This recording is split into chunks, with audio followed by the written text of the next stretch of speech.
వర్తమానంలో నీకు పూర్వ స్మృతులు నీకు కనబడినా వాటిని నువ్వు గుర్తుపట్టలేవు.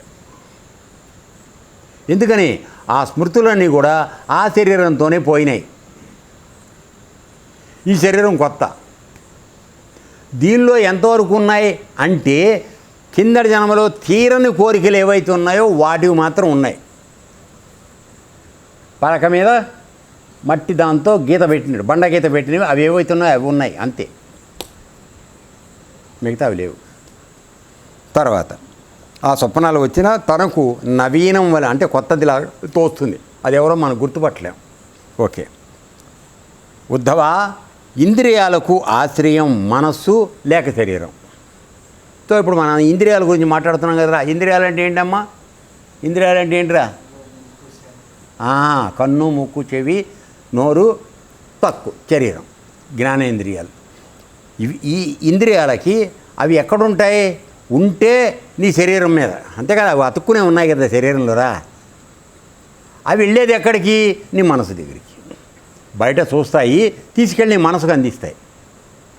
మీరు కనుక ఏదైనా జరగగానే వెళ్ళి మూడు కంప్లైంట్ చేస్తారు కదా, అట్లా అన్నమాట. అప్పుడు గురువుగారు అన్నమాట వేరు, అక్కడికి వెళ్ళేవాడు రంగు మారిపోతుంది. ఇట్లా అన్నాడు, అట్లా అన్నాడు, ఇట్లా అన్నాడు. అక్కడికి వాడు బ్లడ్ ఉడికిపోయి అట్లా అంటాడా ఇట్లా అంటాడా వాడు తయారైపోయింది. కైకేయమ్మ ఏం చేసిందిరా? అంతే. సరే వదిలేద్దాం. ఓకే నా కాబట్టి ఇంద్రియాలకి ఆశ్రయం మన మనస్సు లేక శరీరం. మొదటి అవి శరీరంలో భాగంలాగానే ఉన్నాయి, కానీ అవన్నీ బయటికి చూస్తున్న విషయాన్ని లోపలికి తీసుకెడతాయి ఏజెంట్లు. అర్థమైందా? ఇక్కడ మా ఆశ్రమంలో కూడా ఏజెంట్లు ఉండేవాళ్ళు బోడు మంది. నన్ను ఎవడన్నా కలవడానికి వస్తే వెళ్ళిపోయి ఫోన్లు వెళ్ళిపోయి అట్లా. సరే వదిలేద్దాం. సో మనస్సు ఇంద్రియాలకు రాజు అంటారు. అసలు ఇంద్రుడు అనే పేరెట్ట వచ్చింది మనసుకి? ఈ 10 ఇంద్రియాలకి వాడు అధిపతి కనుక వాడిని ఇంద్రుడు అన్నారు. ఎవరు వాడు? నీ మనసు. వాడు రాజ్యం చేయడానికి, అనగా ఈ శరీరంతో ఆధారం పెట్టుకుని రకరకాలైన కోరికలను అనుభవించడానికి, రకరకాల కోపాలు తీర్చుకోవడానికి, రకరకాల కోరికలు తీర్చుకోవడానికి ఈ శరీరాన్ని వాడుకోవడానికి వాడికి 10 మంది బంట్లు ఇచ్చారు. చూసి చెప్పేవాళ్ళు. వీడికి లోపల వాడి 4 అసిస్టెంట్స్, చిత్తము, బుద్ధి, అహం. ఈ 4 కలిసి ప్లాన్ వేస్తారు గురువుగారిని ముంచేయడం ఎట్లా అని. దీన్నే దుష్ట చతుష్టయం అంటారు.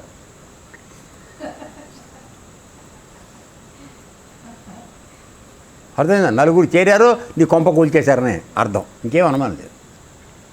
సో ఇలా ప్లాన్ చేసి వెళుతుంటారు. కాబట్టి ఇంద్రియాలకి అధిపతి మనసు, వాడిని ఇంద్రుడు రాజు అంటారు. తర్వాత సృష్టి ఆది నుండి, ఇప్పుడు రహస్యం చెప్తున్నాను మనకి. సృష్టి ఆది నుండి ఆత్మ వస్తువు ఉత్తమ, మధ్యమ, అధమ అని త్రివిధంగా భాషిస్తున్నది. ఒక 2 నిమిషాలు క్లోజ్ చేస్తాను ఏనన్నా. సో సృష్టి మొదటి నుంచి కూడా ఆత్మని 3 రకాలుగా, అంటే ఆత్మ అంటే మామూలుగా మనం మాట్లాడుకుంటున్నటువంటి ఆత్మ 3 రకాలుగా చెప్పబడుతోంది. ఎట్లా? ఉత్తమమైనటువంటి ఆత్మ అంటే దాన్ని ధరించినటువంటి వాడు అత్యంత ఉత్తమమైన సంస్కారం కలిగిన వాడు. మధ్యమమైన సంస్కారం కలిగిన వాడు మధ్య ఆత్మ, మధ్యమ ఆత్మ. సో అధమమైనటువంటి ఆత్మ కలిగిన వాడు అధమాత్ముడు. సో 3 విధాలుగా విభజించబడుతుంది. దానిపైన అభిమానం అధికంగా చూపడం వలన ఆత్మ బాహ్యంగాను అంతరికంగాను భేదం చూపటానికి హేతువై భాషిస్తోంది. అంటే నీవు కనపడుతున్నటువంటి ఆత్మని, నీ మీదంతా ఆత్మే ఉంది, మనం ఆత్మలోనే ఉన్నాం. దాని మీద ప్రత్యేకమైన అభిమానం, అంటే శరీరంతో మమేకమై మనం దాన్ని ఆత్మగా, ఆత్మని శరీరంగా, శరీరాన్ని మనసు ఆత్మగా మనం భాషిస్తూ ఆలోచిస్తున్నప్పుడు మనకేం జరుగుతుందంటే బయట లోపల కూడా భేదం చూపించడం తెలుస్తోంది. అసలు ఆత్మకి భేదం ఏమైనా ఉందా? లేదు, ఎప్పుడూ ఒకటిగానే ఉంది. అది తేడా ఎందుకు వస్తుంది? మనం చూసే దృష్టిలో లోపం. దృష్టి భేదం అని నిన్న మనం చూసినప్పుడు చెప్పాడు. సృష్టి మిథ్య, ఈ విధమైన రూపాలు భేదాలు కనిపిస్తున్న అన్నిటికీ మూల కారణం భేద దృష్టి. ఆత్మకి ఉత్తమం లేదు, మధ్యమం లేదు, అధమం లేదురా నాన్న. నీ దృష్టిలో తేడాను బట్టి 3 రకాలుగా చేసుకుంటున్నాడు. దాంతో చూసినప్పుడు నీకు భేదాలు కనపడుతున్నాయి. కాబట్టి ఇదంతా మందే కదా, ఆయనకి ఏమైనా సంబంధం ఉందా? లేదు.